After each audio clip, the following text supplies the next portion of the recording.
반복 걷기보다 중요한 전신 염증 청소법. 암과 치매를 부르는 침묵의 살인자를 잡으십시오. 오늘 영상에서 전부 공개합니다. 저는 수십 년간 임상 및 과학 분야에서 경험을 쌓아온 의사로서 뇌, 감정 및 감성지능, 당뇨병 및 대사질환, 비뇨기과, 그리고 60세 이후의 건강과 장수 분야에서 활동해 왔습니다. 수많은 환자들을 진료하며 뇌, 신체, 호르몬, 대사, 그리고 감정이 어떻게 깊이 연결되어 생각, 결정, 행동, 건강, 그리고 삶의 질에 영향을 미치는지 이해하게 되었습니다. 오늘 저는 의료 현장 경험, 연구, 그리고 환자 한 분 한 분의 이야기를 경청하며 얻은 교훈들을 여러분과 나누고자 합니다. 저를 찾아오셨던 72세 김철수 어르신 사례를 말씀드려 보겠습니다. 이분은 주변에서도 인정할 만큼 건강관리가 아주 철저한 분이셨습니다. 비가 오나 눈이 오나 매일 아침 뒷산에 오르시고 식단도 남들보다 훨씬 신경 써서 챙겨 드셨지요. 그런데 김철수 어르신이 제 앞에 앉아 깊은 한숨을 내쉬며 하신 말씀이 참 가슴에 와닿았습니다. 선생님, 제가 운동도 거르지 않고 몸에 좋다는 건 다 챙겨 먹는데 왜 이렇게 몸이 늘 천근만근인지요? 자고 일어나도 개운한 느낌이 전혀 없고 예전에는 며칠이면 나았던 작은 상처가 한 달이 지나도록 붉게 부어올라 아물질 않습니다. 게다가 요즘은 머릿속에 뿌연 안개가 낀 것처럼 멍해서 사람 이름도 자꾸만 헛갈리니 혹시 치매는 아닌지 덜컥 겁이 납니다. 정밀 검사를 진행해보니 김철수 어르신의 몸속 만성염증 수치는 정상 범위를 한참이나 넘어서 있었습니다. 여러분, 이것은 비단 김철수 어르신만의 문제가 아닙니다. 통계에 따르면 현재 우리나라 성인 10명 가운데 1명은 자신도 모르는 사이에 몸속에 만성염증이라는 무서운 불씨를 품고 살아가고 있습니다. 여기서 우리가 반드시 짚고 넘어가야 할 사실이 하나 있습니다. 우리가 흔히 아는 상처 부위의 염증과 만성염증은 근본부터가 완전히 다르다는 점입니다. 넘어져서 무릎이 까지거나 가시에 찔려 빨갛게 열이 오르는 현상은 사실 착한 염증입니다. 우리 몸을 지키는 면역 군대가 상처를 치유하기 위해 현장에 급히 파견되었다는 아주 건강한 신호이기 때문입니다. 하지만 제가 오늘 강조하고 싶은 만성염증은 그 성격이 전혀 딴판입니다. 이 녀석은 아무런 소리도 없이 또한 그 어떤 통증도 없이 우리 몸 구석구석을 조용히 파괴해 나가는 침묵의 살인자입니다. 겉으로 열이 나거나 붓지 않으니 많은 분이 그저 나이 탓에 기운이 없나 보다 하고 대수롭지 않게 넘겨버리기 일쑤입니다. 하지만 이 가벼운 피로감을 방치했을 때 뒤따르는 대가는 실로 참혹합니다. 수많은 임상 데이터를 분석하고 직접 환자들을 진료하면서 제가 깨달은 사실이 있습니다. 전체 악성 종양, 즉 암 환자의 무려 15%가 바로 이 만성염증으로부터 시작된다는 것입니다. 간염이 깊어져 간암이 되고 위염이 반복되어 위암으로 발전하는 것과 같은 이치입니다. 그뿐만이 아닙니다. 염증 물질이 혈액을 타고 돌며 혈관벽을 공격해 심장병을 유발하고 뇌세포를 갉아먹어 치매에 이르는 지름길을 만듭니다. 또한 인슐린 기능을 방해해 췌장을 망가뜨리고 당뇨병을 일으키는 가장 핵심적인 원인이 되기도 합니다. 이 무서운 전쟁은 우리 몸속에서 아주 천천히 수년에 걸쳐 진행됩니다. 한순간에 크게 터지는 폭탄이라기보다는 서서히 온몸에 스며드는 지독한 독가스 같은 존재라고 보시면 이해가 빠르실 겁니다. 그래서 만성염증이 더 교묘하고 무서운 것입니다. 김철수 어르신처럼 아무리 매일 걷고 건강한 공기를 마신다 해도 내 몸속에 가득 찬 이 염증이라는 독가스를 먼저 빼내지 못하면 건강은 제자리 걸음일 수밖에 없습니다. 그렇다면 도대체 이 끈질기고 독한 만성염증을 어떻게 해야 싹 씻어낼 수 있을까요? 단순히 운동 시간만 늘린다고 해서 해결될 문제가 결코 아닙니다. 만성염증의 뿌리는 우리가 매일 입으로 가져가는 음식의 종류, 밤에 잠을 청하는 태도, 그리고 우리 몸의 온도를 다스리는 아주 작은 생활 습관 속에 깊게 박혀 있기 때문입니다. 오늘 저는 제가 진료실에서 환자분들께 실제로 안내해드리고 저 또한 매일같이 실천하고 있는 전신 염증 제거 전략 6가지를 아주 자세하게 공개해드릴 예정입니다. 지금 당장 끊어내야 할 해로운 습관부터 식사할 때 숟가락을 드는 순서까지 여러분의 남은 인생을 송두리째 바꿔줄 소중한 건강 지침들을 하나하나 짚어드리겠습니다. 제가 말씀드리는 모든 내용은 수십 년간의 임상 경험과 최신 의학 연구를 바탕으로 한 신뢰할 수 있는 정보들입니다. 오늘 이 영상이 여러분의 건강한 노후를 위한 가장 확실한 이정표가 될 것이라 확신합니다. 이어질 내용들이 기대되신다면 영상 아래에 있는 좋아요 버튼을 기분 좋게 한번 꾹 눌러주십시오. 그리고 댓글창에 실천이라는 2글자만 남겨주시면 제가 큰 힘을 얻어 더 좋은 정보를 전해드릴 수 있을 것 같습니다. 여러분의 그 작은 다짐이 모여 건강한 노인 인생의 튼튼한 토대가 될 것입니다. 자, 이제부터는 우리 몸의 염증 공장을 멈추기 위해 당장 실천해야 할 독소 차단법을 알아보겠습니다. 여러분의 몸속에 불을 지르는 범인을 잡는 것이 무엇보다 시급합니다. 그렇다면 과연 우리가 매일 무심코 하는 행동 중에 무엇이 우리 몸을 망가뜨리고 있을까요? 지금부터 말씀드리는 세 가지는 오늘부터 반드시 여러분의 일상에서 제거해야 합니다. 첫 번째로 여러분이 가장 먼저 하셔야 할 일은 액상 과당을 우리 식탁에서 완전히 추방하는 것입니다. 설탕이나 시럽, 그리고 최근 유행하는 제로 음료까지도 하루 전체 에너지 섭취량의 5% 미만으로 아주 엄격하게 제한하셔야 합니다. 제가 이렇게 단호하게 말씀드리는 이유는 액상 과당이야말로 만성 염증을 만들어내는 가장 직접적이고 강력한 연료이기 때문입니다. 우리 몸속에는 당분과 인슐린, 그리고 에너지를 만드는 미토콘드리아가 마치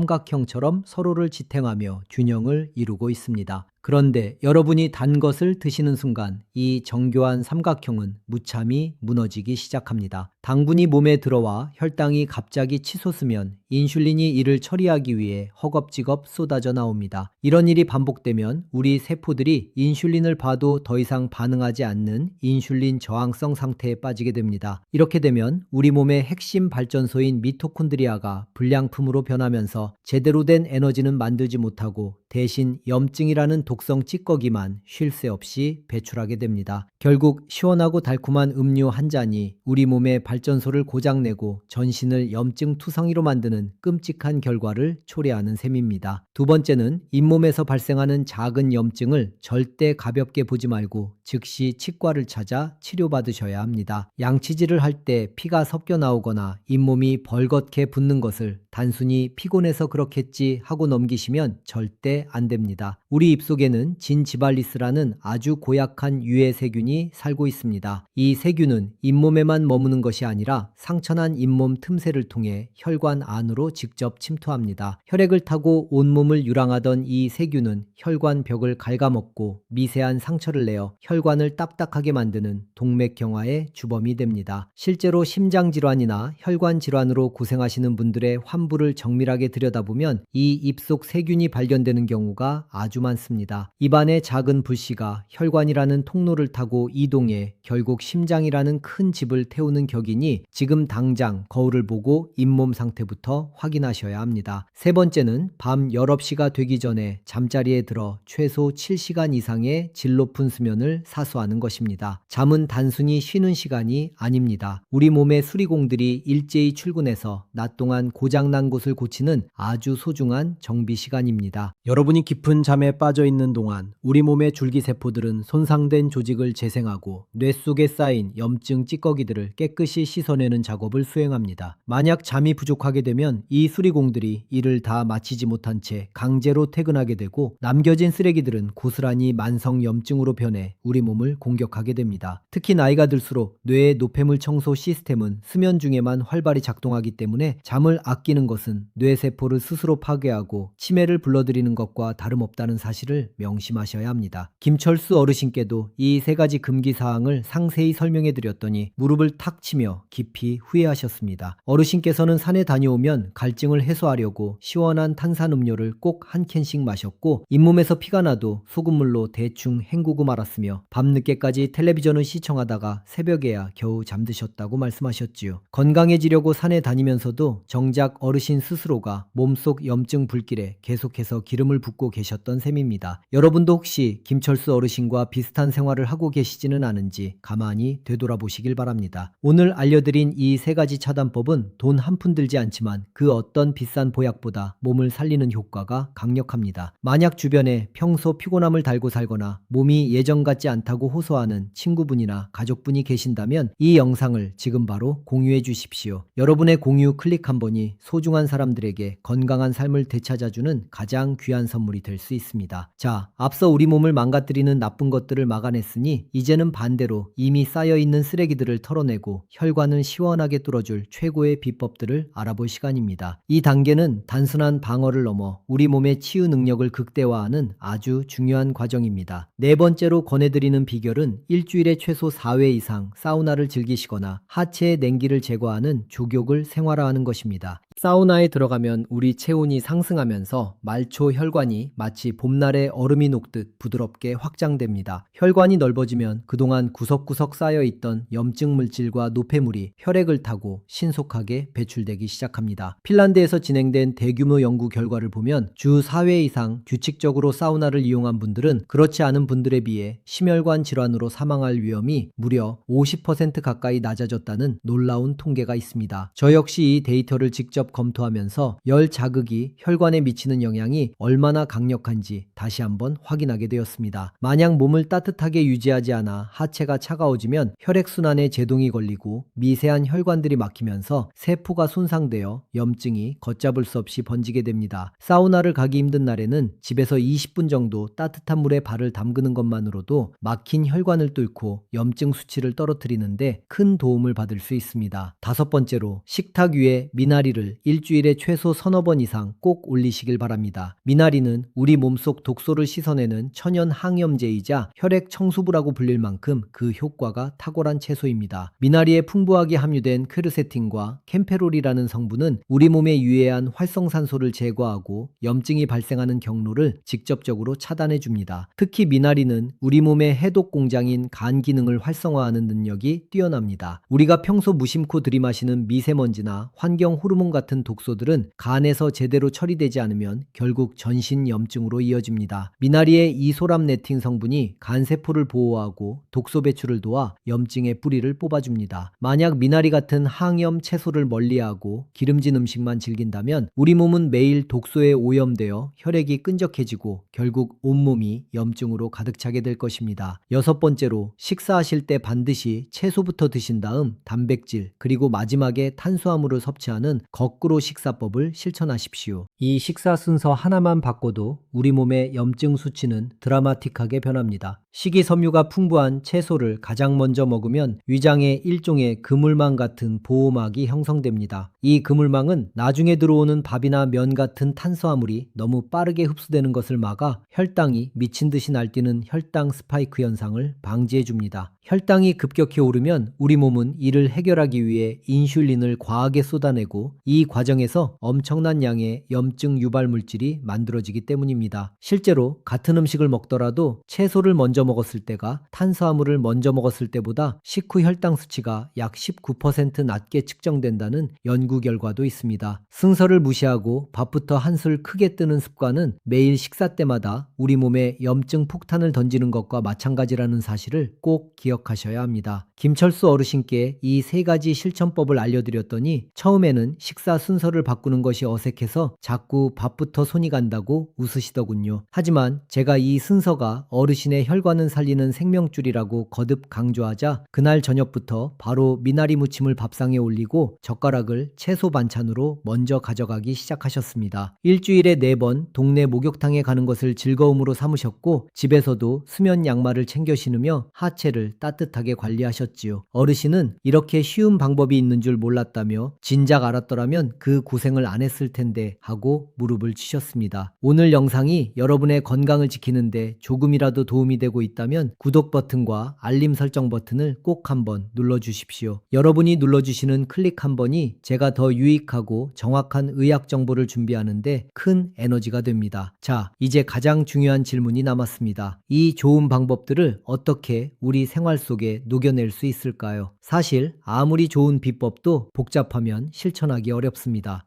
그래서 제가 김철수 어르신께도 직접 드린 아주 쉬운 하루 시간표를 여러분께도 공개하겠습니다. 아침에 눈을 뜨면 가장 먼저 무엇을 하시나요? 물부터 한 잔 드시는 분들이 많으신데 그보다 먼저 하셔야 할 일이 있습니다. 바로 입안을 깨끗하게 닦아내는 것입니다. 밤새 입속에서 증식한 염증, 유해균들을 먼저 씻어내야 하기 때문입니다. 혓바닥까지 꼼꼼히 닦아내신 후에 미지근한 물을 한 잔 드시는 것이 좋습니다. 그 후에 아침 식사를 준비하실 때 미나리나 다른 푸른 채소를 꼭 챙기십시오. 먼저 채소를 드시고 계란이나 두부 같은 단백질을 드신 뒤에 잡곡밥을 마지막으로 드시는 겁니다. 이때 식사 시간은 최소 20분 이상 천천히 가지시는 것이 혈당 안정을 위해 매우 중요합니다. 점심 식사 후에는 딱 10분만 제자리 걸음이라도 좋으니 몸을 움직여 주십시오. 가벼운 산책은 혈당이 급격히 오르는 것을 막아 염증 수치를 낮추는 가장 좋은 보약입니다. 그리고 저녁은 가급적 가볍게 드시고 밤 9시 이후에는 어떤 간식이나 달콤한 음료도 입에 대지 마십시오. 밤 셔버릇이 전에는 반드시 잠자리에 드시되 발을 따뜻하게 보호해주는 수면 양말을 신으시면 체온 유지와 수면에 큰 도움이 됩니다. 일주일에 4번은 사우나에 가시는 날로 정해두시고 사우나에 가지 못하는 날은 집에서 20분 정도 따뜻한 물에 발을 담그는 족욕을 하시면 됩니다. 자, 이렇게 설명을 드리면 많은 분이 제게 질문을 주십니다. 그 중에서 가장 많이 물어보시는 3가지를 제가 직접 답해 드릴게요. 첫 번째 질문은 사우나에 갈 형편이 안 되거나 몸이 불편해서 대중 목욕탕에 가기 힘들면 어떻게 하느냐는 것입니다. 전혀 걱정하실 필요 없습니다. 집에서 따뜻한 물로 반신욕을 하시거나 그조차 번거로우시면 세수대야에 따뜻한 물을 받아 발만 담그는 족욕으로 도 충분합니다. 물 온도는 40도 정도가 적당하고 딱 20분만 투자하셔도 혈관이 확장되어 염증 배출을 돕는 효과가 아주 큽니다. 족욕 중에 따뜻한 차 한 잔을 드시는 것도 체온을 올리는데 아주 좋은 방법입니다. 두 번째는 미나리를 매일 사서 먹기가 힘들다는 말씀입니다. 미나리가 해독에는 최고이긴 하지만 구하기 힘든 계절에는 시금치나 케일 혹은 브로콜리 같은 다른 초록색 채소로 바꾸셔도 좋습니다. 중요한 것은 끼니마다 식이섬유를 먼저 섭취해서 혈당이 튀어오르는 것을 막는 행동 그 자체입니다. 한꺼번에 많이 사서 살짝 데친 뒤 소분해서 냉동에 두었다가 드시는 것도 현명한 방법입니다. 세 번째는 친구들과 밖에서 식사할 때 순서를 지키기 민망하다는 걱정입니다. 그럴 때는 주문하실 때 나물 반찬이나 샐러드가 있는지 먼저 확인해 보세요. 그리고 밥이 나오기 전에 밑반찬으로 나온 채소들을 대화하면서 천천히 먼저 드시면 됩니다. 매일 완벽하게 지키지 못하더라도 집에서 드실 때만이라도 철저히 지키겠다는 마음가짐이면 충분합니다. 일주일에 5일만 제대로 실천해도 우리 몸은 분명히 긍정적인 신호를 보낼 것입니다. 김철수 어르신도 처음에는 이 시간표를 보고 한숨을 쉬셨지만 딱 3개월만 믿고 해보시라고 제가 손을 꼭 잡아드렸습니다. 이제는 어르신께서 진료실에 들어오실 때 얼굴빛부터 다르십니다. 선생님, 이제는 이 루틴이 없으면 오히려 몸이 근질근질해요. 몸이 가벼워지니 하루하루가 즐겁습니다. 라고 말씀하시며 활짝 웃으시지요. 여러분도 오늘 제가 알려드린 이 시간표를 머릿속에 꼭 저장해 두시길 바랍니다. 지금 바로 이 건강한 습관을 시작하시겠다면 댓글창에 실천 혹은 숫자 2를 남겨주세요. 여러분의 실천 의지가 담긴 댓글이 서로에게 큰 격려가 되고 건강을 향한 첫걸음이 될 것입니다. 자, 오늘 긴 시간 동안 내 몸을 살리는 염증 청소법에 대해 깊이 있게 알아보셨는데 어떠셨나요? 이제는 무엇을 해야 할지 갈피가 잡히신 것 같아 제 마음이 아주 놓입니다. 마지막으로 오늘 우리가 공부한 핵심 내용을 딱 3줄로 요약해 드릴 테니 이것만은 꼭 머릿속에 담아가시길 바랍니다. 첫째, 액상과당과 구강염증을 철저히 차단하고 밤 11시 전에는 반드시 잠자리에 들어 우리 몸의 자가수리 시스템을 가동하십시오. 둘째, 사우나와 족욕으로 체온을 높여 혈관을 열어주고 미나리를 즐겨 먹으며 식이섬유부터 섭취하는 식사 순서를 일상화하십시오. 셋째, 한꺼번에 모든 것을 바꾸려 하기보다 오늘 당장 실천할 수 있는 작은 습관 하나를 정해 꾸준히 밀고 나가는 끈기가 필요합니다. 제가 앞서 소개해드린 김철수 어르신은 이제 제 진료실의 명물이 되셨습니다. 루틴을 시작하신 지 6개월이 지난 지금 어르신은 진료실 문을 열고 들어오실 때부터 청년 못지않은 활기찬 목소리로 인사를 건네십니다. 선생님, 이제는 아침에 일어날 때 몸이 깃털처럼 가볍고 하루 종일 손주들과 공원에서 뛰어놀아도 기운이 달리지 않아요. 라고 말씀하시며 환하게 웃으시는 모습을 볼 때마다 저는 의사로서 가장 큰 보람을 느낍니다. 무엇보다 머릿속을 괴롭히던 안개가 걷히고 기억력이 좋아지니 이제는 친구들과 장기를 두거나 책을 읽는 즐거움이 예전 같다며 기뻐하시지요. 어르신께서 제 손을 꼭 잡으며 하신 말씀이 지금도 귓가에 쟁쟁합니다. 선생님, 제가 평생 등산만 열심히 하면 건강해질 줄 알았는데 결국 제 몸을 살린 건 매일 무엇을 먹고 언제 잠드는지 살피는 그 사소한 마음가짐이었네요. 맞습니다. 여러분, 건강의 진정한 비밀은 결코 거창한 곳에 있지 않습니다. 우리가 매일 무심코 입으로 가져가는 음식의 종류, 밤에 잠을 청하는 태도, 그리고 내 몸의 온도를 다스리는 아주 작은 생활 습관 속에 모든 답이 들어 있습니다. 만성염증이라는 녀석은 하루아침에 우리 몸을 점령하는 괴물이 아닙니다. 아주 오랜 시간 동안 야금야금 우리 몸의 기둥을 갉아먹는 존벌레 같은 존재지요. 그렇기 때문에 이 녀석을 완전히 몰아내는 데에도 분명한 인내와 시간이 필요합니다. 며칠 해보고 효과가 없다고 해서 절대 조급해하거나 포기하지 마십시오. 오늘 당장 이 모든 것을 완벽하게 해내지 못하셔도 괜찮습니다. 시원하고 달콤한 음료 대신 따뜻한 물 한 잔을 마시는 것부터 시작해보세요. 아니면 오늘 저녁 식탁에서 고기 한 점을 들기 전에 아삭한 채소 한 입을 먼저 드시는 것만으로도 충분합니다. 그 작은 변화 하나가 씨앗이 되어 여러분의 혈관을 살리고 심장을 보호하며 뇌를 건강하게 지켜주는 든든한 나무로 자라날 것입니다. 3개월 뒤 혹은 6개월 뒤에 여러분의 몸이 얼마나 놀랍고 활기차게 변해 있을지 벌써부터 기대가 됩니다. 건강한 노후는 하늘이 내려준 특별한 운명이 아닙니다. 오늘 여러분이 선택한 작은 행동들이 차곡차곡 쌓여 만들어지는 결과물입니다. 나이가 들어서 여기저기 아픈 것이 당연하다는 서글픈 거짓말에 절대 속지 마십시오. 정성을 들여 관리하는 만큼 우리 몸은 반드시 정직하고 건강한 신호로 화답하기 마련입니다. 수십 년간 수많은 환자를 곁에서 지켜보며 제가 확신하게 된 사실이 있습니다. 인간의 몸은 올바른 환경이 주어지면 스스로를 치유하는 놀라운 능력을 가지고 있다는 것입니다. 그 환경을 만들어드리는 것이 바로 제 역할이고 그 환경을 직접 선택하시는 것이 바로 여러분의 몫입니다. 오늘 이 영상을 보신 여러분 모두가 내 몸속 염증 불길을 끄는 훌륭한 소방관이 되어 건강한 노후 인생을 누리시길 진심으로 기원합니다. 여러분의 활기찬 내일과 건강한 웃음을 위해 저도 항상 이곳 진료실에서 최선을 다해 고민하고 연구하겠습니다. 오늘 전해드린 진심 어린 조언이 여러분의 삶에 작은 희망의 빛이 되었기를 바랍니다. 긴 시간 끝까지 경청해 주셔서 진심으로 감사합니다. 늘 건강하고 평안하십시오.